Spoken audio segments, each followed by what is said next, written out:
दोस्तों आज हम एक्सप्लेन करने वाले हैं हाल ही में आई मूवी हाउसफुल 5 को, जिसकी डिमांड आप लोग कर रहे थे, इसलिए वीडियो को भी लाइक कर दीजिए।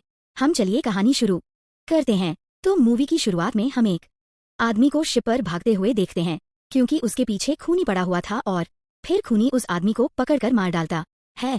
फिर हमें 2 दिन पहले का सीन दिखाते हैं, जहां बताया जा रहा था कि यूके के 7वें सबसे अमीर आदमी रंजीत का 100वां बर्थडे वह इसी शिप पर मनाने वाले हैं, जहां कई सारे अमीर लोग भी आएंगे। पर हम अंदर देखते हैं कि रंजीत तो अपने बर्थडे से पहले ही भगवान को प्यारा हो जाता है और उसके पास बैठा उसका बेटा देव अपने पापा को खोकर दुखी था। वहीं हम रंजीत की कंपनी के बोर्ड ऑफ डायरेक्टर्स को भी देखते हैं, जिसमें शामिल थी माया, बेदी और सिराज। यहाँ रंजीत के मरने पर यह कहते हैं कि अगर सर के मरने की खबर बाहर आ गई तो स्टॉक मार्केट क्रैश हो जाएगा, इसलिए ये खबर इनका बर्थडे सेलिब्रेट करने के बाद धीरे धीरे फैला देंगे, जिस पर सब मान जाते हैं। फिर थोड़ी देर बाद वहां रंजीत की लॉयर आकर सबको बताती है कि सर ने एक होलोग्राम के जरिए सबके लिए मैसेज भी छोड़ा है, जो चलाने पर रंजीत का होलोग्राम बताता है कि देव उनकी दूसरी बीवी का बेटा है, लेकिन उसकी पहली पत्नी से उसे जोली नाम का बेटा हुआ था, जिसके पीछे एक जलने का निशान है और उसकी बीवी फॉरेनर है। रंजीत देव से कहता है कि अब तुम्हारी जिम्मेदारी है कि तुम अपने बड़े भाई को ढूंढकर उसका हिस्सा उसे दो, और अगर जॉली नहीं मिला तो मेरी जायदाद तुम सब लोगों में बांट लेना। ये सुनकर सब लोग हैरान थे। अब इसके बाद इन्हें पता चलता है कि रंजीत के उस पार्टी में जॉली भी आने वाला है, इसलिए ये लोग आपस में ही बात कर रहे होते हैं। तभी वहाँ एक आदमी अपनी बीवी के साथ आता है और बताता है कि मेरा नाम जलाबुद्दीन है उर्फ जॉली, जो सुनकर देव खुश हो जाता है कि उसका बड़ा भाई मिल गया। साथ ही जॉली अपना निशान वगैरह दिखाकर प्रूफ कर देता है कि वही जॉली है।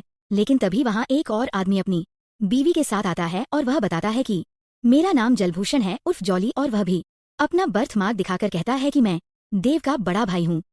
ये देखकर सारे लोग कंफ्यूज हो जाते हैं। फिर थोड़ी देर में एक और आदमी आता है जो अपना नाम जूलियस बताता है उर्फ जॉली। वो कहता है कि मैं ही देव का बड़ा भाई हूँ। अब इन तीनों को देखने के बाद तो यहाँ बैठे सारे लोग हैरान थे और वह समझ जाते हैं कि यहाँ पर फ्रॉड चल रहा है। तभी देव डॉक्टर अमन से कहता है कि इनका डीएनए टेस्ट करवाओ, तभी सच सबके सामने आएगा। इसके बाद रात को ये लोग पार्टी कर रहे होते हैं। वहीं डॉक्टर ने सैंपल लेकर टेस्ट शुरू कर दिया था।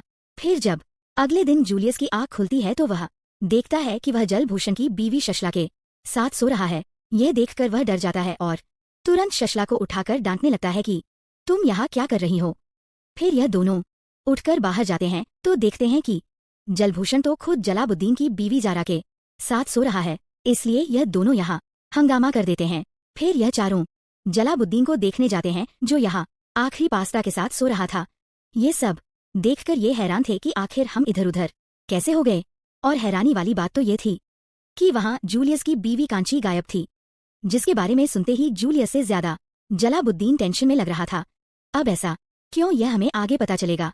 यहाँ से सीन प्रेजेंट में शिफ्ट होता है और यह लोग कांची को हर जगह ढूंढ रहे थे, पर कांची इन्हें कहीं नहीं मिलती। वहीं हम देखते हैं कि देव और बाकी लोग रमन के आने का वेट कर रहे हैं, ताकि उन्हें असली जॉली के बारे में पता चल पाए। पर अमन का इन्हें कुछ पता ही नहीं था। इधर काफी ढूंढने के बाद इन लोगों को कांची मिल जाती है, जिसकी हालत काफी खराब थी। उसी समय वहाँ देव और बाकी लोग भी आ जाते हैं और तभी वहाँ डॉक्टर अमन की लाश गिरती है, जिसे देखकर यह लोग हैरान थे कि डॉक्टर को मारा किसने। अब यहाँ डॉक्टर असली जॉली के बारे में बताने वाला था, इसलिए देव को लगता है कि जरूर सच छुपाने के लिए इन जॉली में से किसी एक ने डॉक्टर को मारा है। इसलिए वह इन तीनों को शिप के ही जेल में बंद करवा देता है, जिसका कंट्रोल बटू पटेल के हाथ में था। अब जब यह सब जेल में होते हैं तब यह आपस में ही लड़ने लगते हैं और बातों बातों में यह सच बता देते हैं कि इनमें से कोई भी असली जॉली नहीं है। असल में इन्हें रंजीत के मरने की खबर मिली थी, तो पैसों के लालच में ये जॉली बनकर यहाँ आ गए। और एक ट्विस्ट वाली बात तो यह है कि इन सब की बीवियां भी नकली हैं। एक्चुअली जलाबुद्दीन की गर्लफ्रेंड कांची है, वहीं जलभूषण की गर्लफ्रेंड जारा है। यानी ये लोग अपनी गर्लफ्रेंड को दूसरी जॉली की नकली बीवी बनाकर उन पर नजर रखवा रहे थे। खैर, अब सच जानने के बाद यह लोग डिसाइड करते हैं कि यह खूनी का पता लगाकर रहेंगे। वहीं हम देव को देखते हैं, जिसने पुलिस को इन्फॉर्म कर दिया था मर्डर के बारे में, ताकि वह इन जॉली से सच उगलवा सके। फिर हम बड़ू और बाबा नाम के 2 पुलिस वालों को देखते हैं, जिन्हें आज उनके फालतू कारनामों को देखकर सस्पेंड कर दिया जाता है। पर तभी बाबा पर उसकी एक्स माया का कॉल आता है जो बताती है कि यहाँ शिप पर मर्डर हुआ है, इसलिए मैं चाहती हूँ कि तुम यह केस सॉल्व करो। यह सुनकर बड़ो कहता है कि अगर हम शिप पर जाएंगे तो सस्पेंशन के बाद भी मजे से रहेंगे और खूनी का पता लगाकर उन लोगों से पैसे ऐंठेंगे। तब यह आइडिया बाबा को भी पसंद आ जाता है। इधर यह सारे लोग जेल से किसी तरह निकलकर असली खूनी का पता लगाने के लिए चल देते हैं और प्लान यह था कि सबसे पहले हम उस रंजीत की लाश को समुद्र में फेंक देंगे और इनकी गर्लफ्रेंड का काम था कि वह लैब में जाकर इन लोगों के डीएनए सैंपल को डिस्ट्रॉय करेंगे, जिससे यह प्रूफ नहीं होगा कि हम में से जॉली कौन है। तब यह लोग अपने अपने काम में लग जाते हैं, पर उसी समय गलती से यह रंजीत की लाश को उठाकर एक कमरे में पहुंच जाते हैं क्योंकि इनकी तरफ लोग आ रहे थे। वह इनकी लवर्स जब डीएनए सैंपल डिस्ट्रॉय करने आती है तभी वहां देव लैब में आता है जो डॉक्टर की जेब में कुछ चेक करता है और चला जाता है। यह देख ज़ारा वीडियो बना लेती है और कहती है कि जरूर इसने ही डॉक्टर को मारा होगा जो सबूत मिटाने आया है।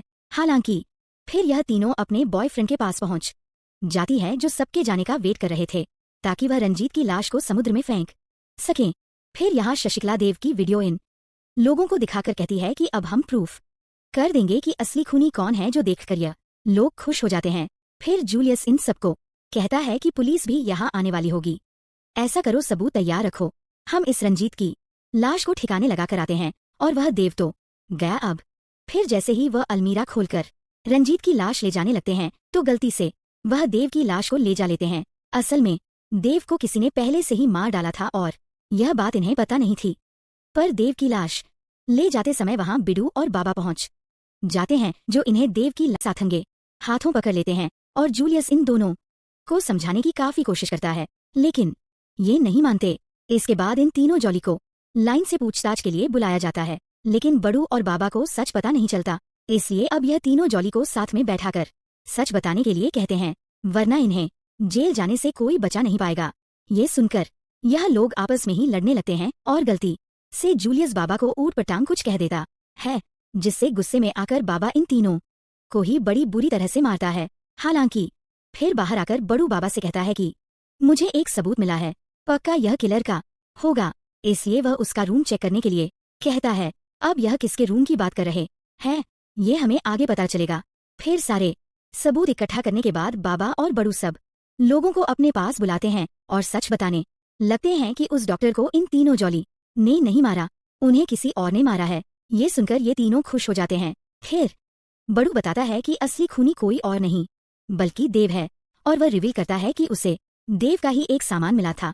जिसके बाद इन्होंने देव के कमरे की तलाशी ली और उसके जूतों के सोल पर इन्हें एक चिप मिली जो टूटी हुई थी और इस चिप का आधा हिस्सा सीसीटीवी रूम में था जहां से फुटेज की हार्ड ड्राइव तोड़ी गई थी, यानी असली खूनी देव ही है। यह कहकर वह देव को जेल में डाल देते हैं और देव चिल्लाने लगता है कि उसने कोई खून नहीं किया क्योंकि वैसे भी यह सारी दौलत उसी की है।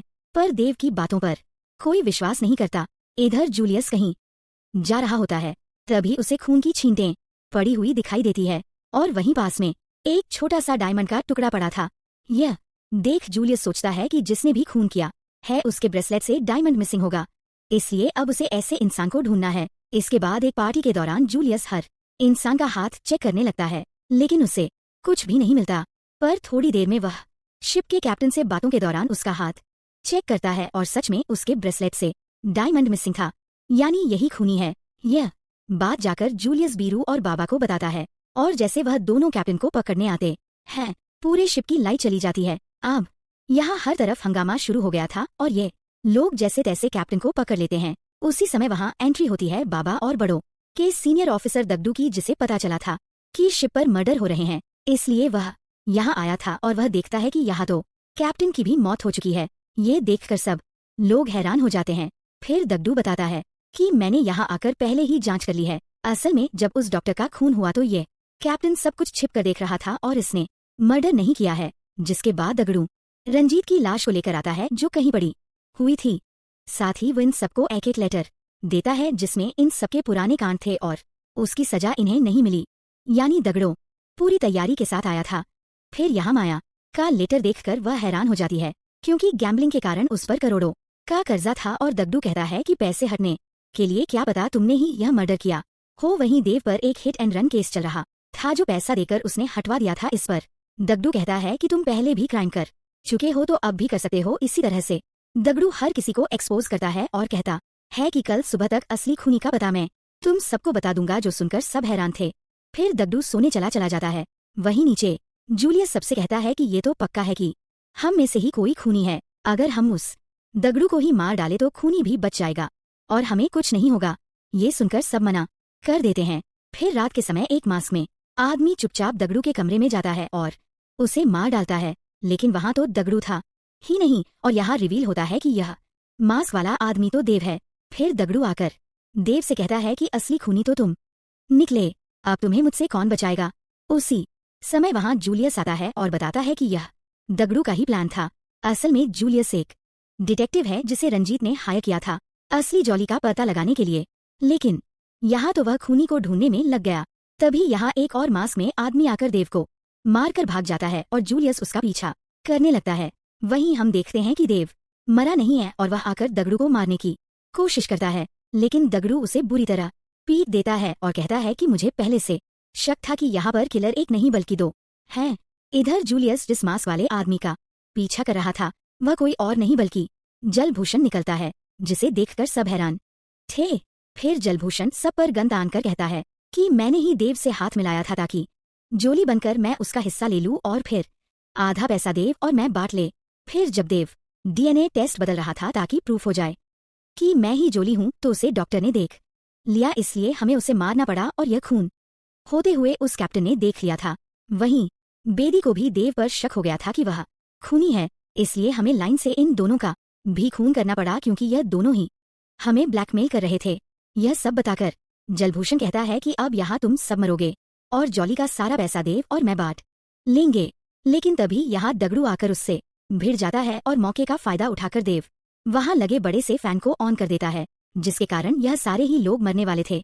पर दगडू जाकर किसी तरह उस फैन को ऑफ करता है और सबकी जान बचाता है। उसी समय वहां पर असली जॉली की एंट्री होती है, जो कहता है कि मैं तो यहाँ अपने पापा से मिलने आया था।